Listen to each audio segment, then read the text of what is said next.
The James Harden drama resurfaced.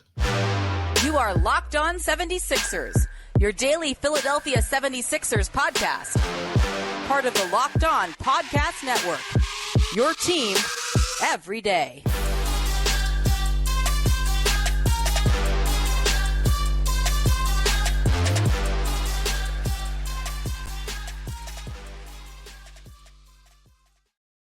Thanks for making Locked On 76ers your first listen every day.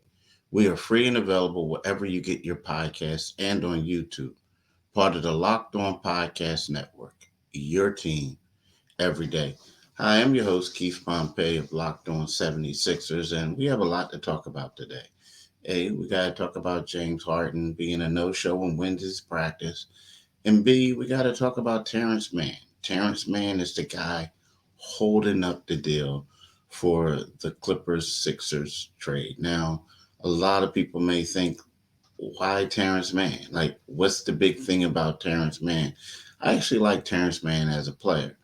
But the thing is, Terrence Mann is a guy that the Sixers, it seems like, want to reroute in order to get somebody in return with, right? He could be that type of asset. So he could be a guy that a team really wants. And that's why the Sixers want him, because guess what? You give a first-round pick, including Terrence Mann, and you might be able to get the dude that you think is going to help you win a championship. So that's important. But like right now, let's talk about the whole Harden situation. So, as we know, Harden did not show up to practice.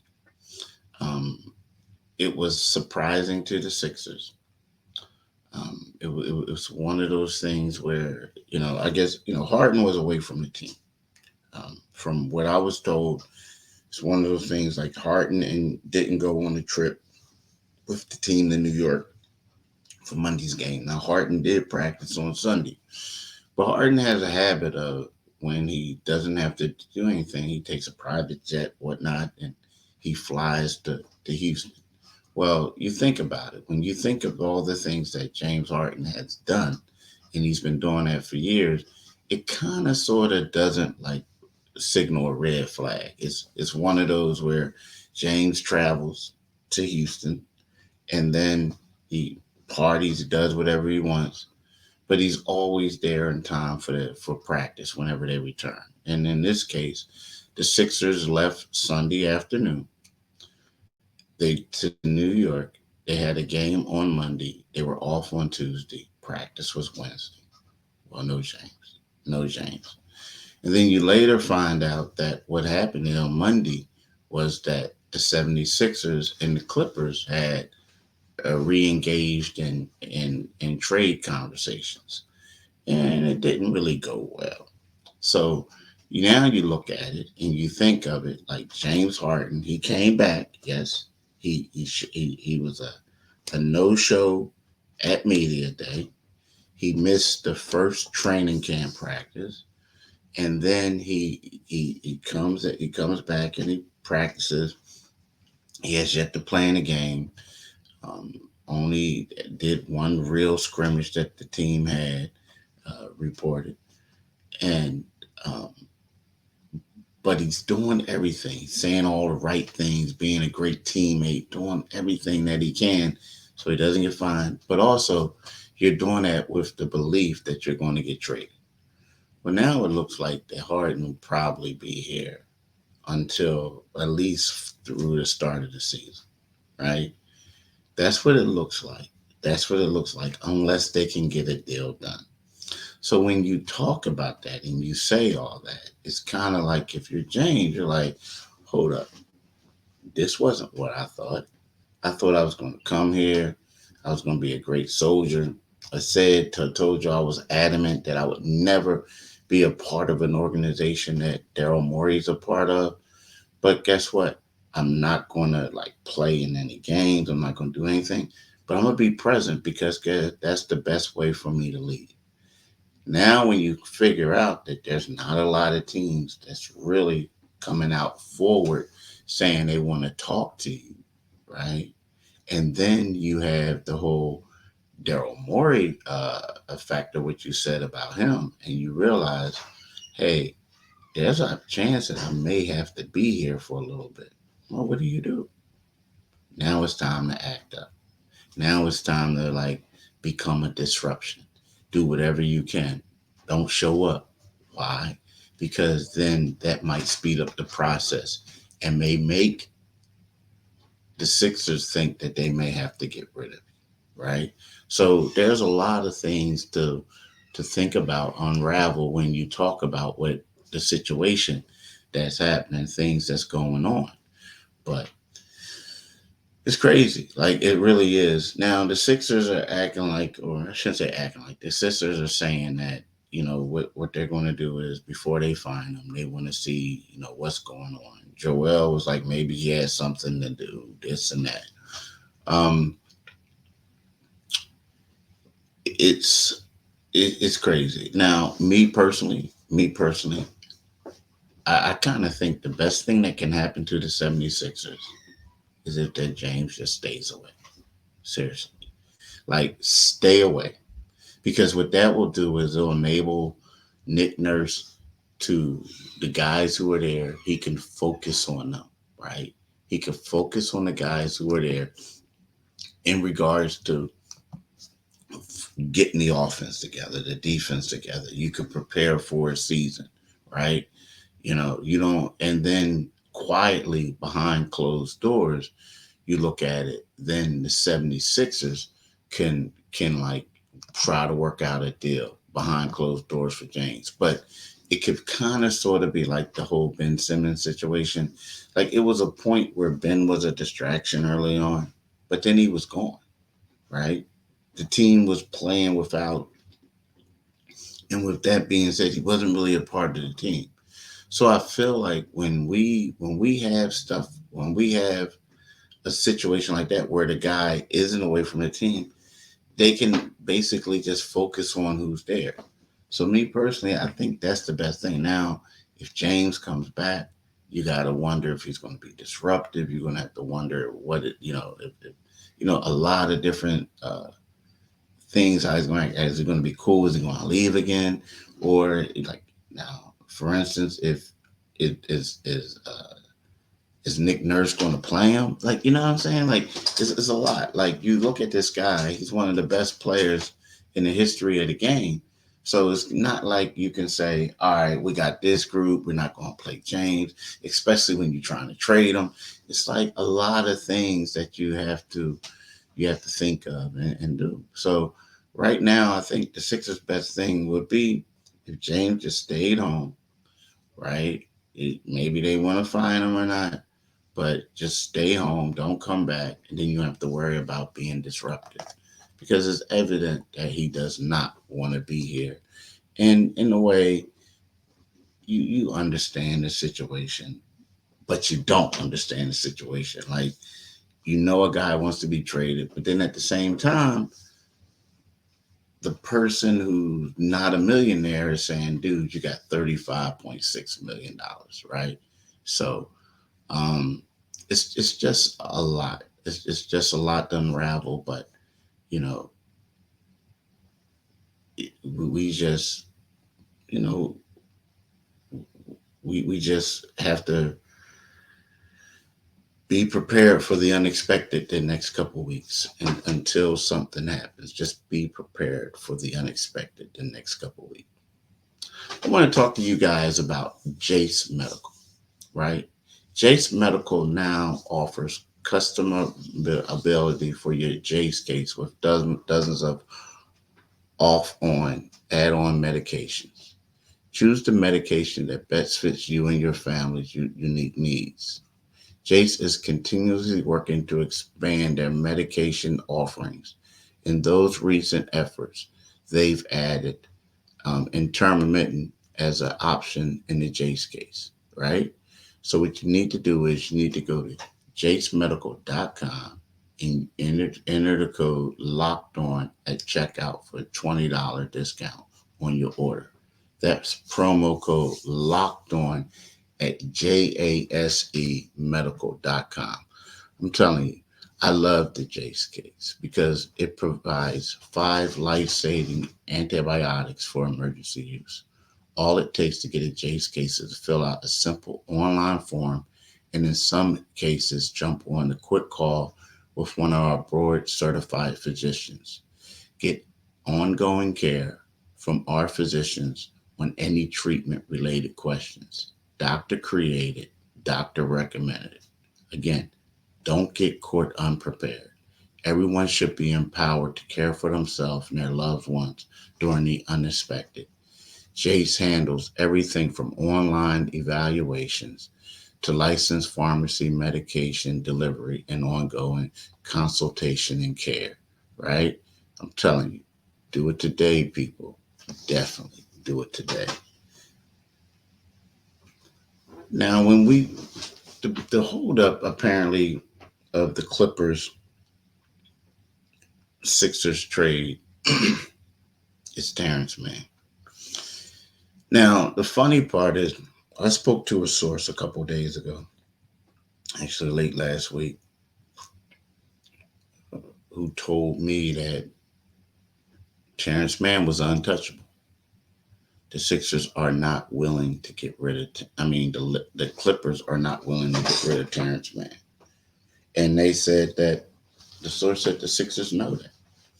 So they questioned if they even wanted to make a deal because we're not getting rid of this guy.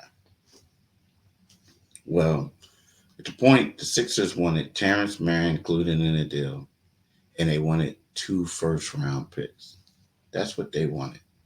They wanted Terrence Mann, and they wanted 2 first-round picks, and part of a package, right? So they also, I guess, was going to take in expiring contracts, the whole nine, yada yada. Well, the thing is, the Clippers was like, no, we're not doing that.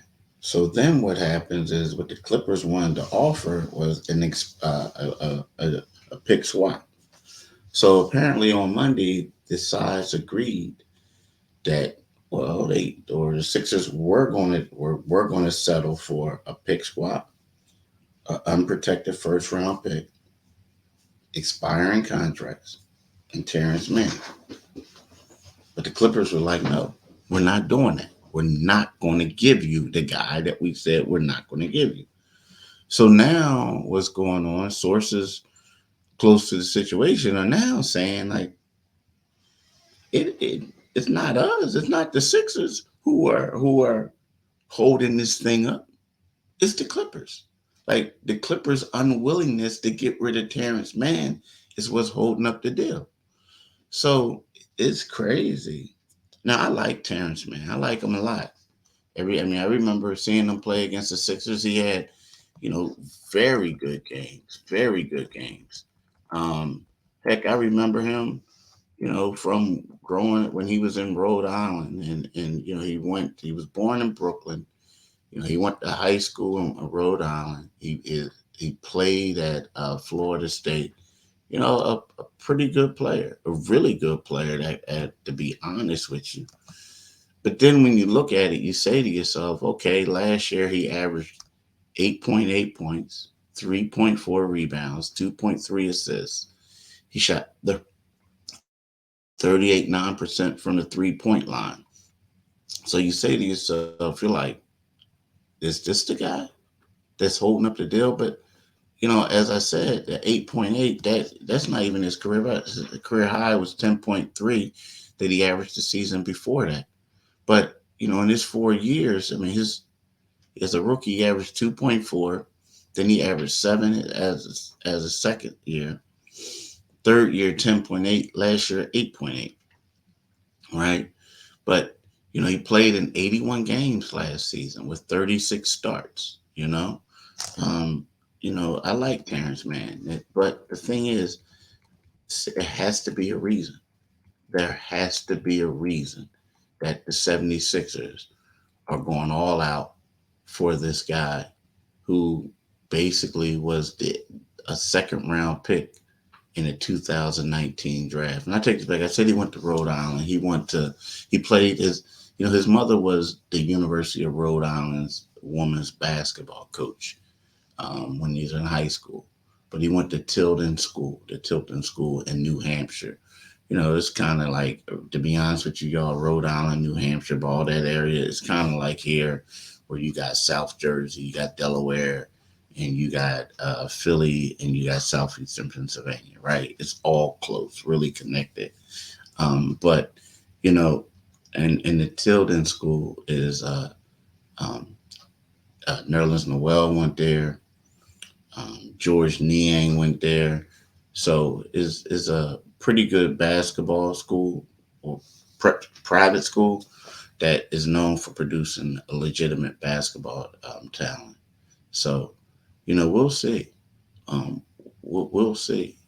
But the refusal to part ways with him is holding this deal up, and it's not crazy, but it just seems odd, right? I mean, I know that's like I'm saying one thing and saying another, but the reason why I'm saying it's not crazy because I know how good he is, but it just seems odd because guys like that you tend to get rid of because you need to get a star player, but they're holding pat, right? They're not trying to do anything that they don't want to do. So you got to give them power. And I guess they've been consistent. But the reason why they're really not giving them up is because they don't have to. And the reason why they don't have to is because nobody else came to the table with a better offer. And once someone comes to the table with a better offer, yeah, they may consider it. But right now, nah. There's no one there saying we got a better deal that will beat what the Clippers have, right? So that's what it's all about. But look, snap into action this NFL season with FanDuel, America's #1 sports book. Right now, new customers get $200 in bonus bets guaranteed when you place a $5 bet. That's $200 in bonus bets, win or lose. If you've been thinking about joining FanDuel, there's no better time to get in on the action. The app is so easy to use. There is a wide range of betting options, including spreads, player props, over-unders, and more. So visit fanduel.com/locked-on and kick off the NFL season. FanDuel, official partner of the NFL. So when you think about it, and we think about this, like the regular season is about to start on the 26th. What's that? That's 7 days away. And James is still here. So when you look at the 76ers, and I talked about this yesterday, I'm a little concerned about this team. And the reason why I'm concerned about this team is you look at the Milwaukee Bucks, you look at the Boston Celtics, the Sixers are sliding away from them, but they have new additions. And they're out there playing together, practicing together. The Sixers are dealing with drama. And as long as they deal with drama, I think it's pushing them back. The championship window is closing. And they can go out there and say publicly whatever they want to say. How, I believe they did support James early on. I think they like James. I still do. But after a while, this thing is going to turn into a circus if it's not hurry up and resolved. And, the only person I feel like who's going to be okay with this, and he ain't going to like this season, but it's Nick Nurse. Reason why I'm saying that, because Nick Nurse is the one that's going to be here long term. I think this could end up being Daryl Morey's last year. You got a lot of guys on 1-year deals or expiring contracts. They want to get paid. They want to ball out. They want to have fun. They want to do this. They want to do that. They want to prove their worth. But what's going to happen is it's going to be this cloud hanging over them. Joel Embiid may evaluate the situation and say it might be better off for me to go elsewhere.